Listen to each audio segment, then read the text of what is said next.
Everyone, welcome back to our channel. Today we're going to show you how to reverse money on the Capitec app in 2024.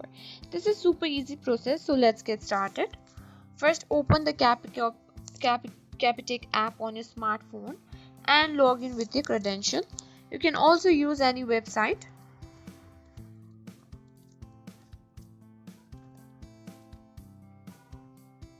Now log in with your credentials. Once you're logged in, you'll be on the home screen.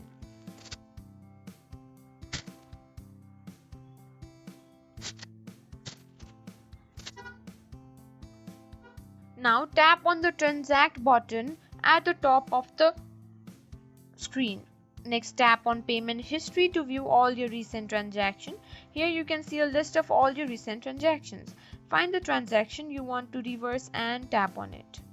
After selecting the transaction, you'll see the transaction details. Tap on the reverse button at the bottom of the screen. A pop-up will appear asking you to confirm the reversal. Read the information carefully, and if everything looks good, tap on confirm. And that's it. You've successfully reversed a transaction on the Capitec app. If you found this tutorial helpful, please give us a thumbs up and don't forget to subscribe to our channel for more tech tips and tutorials.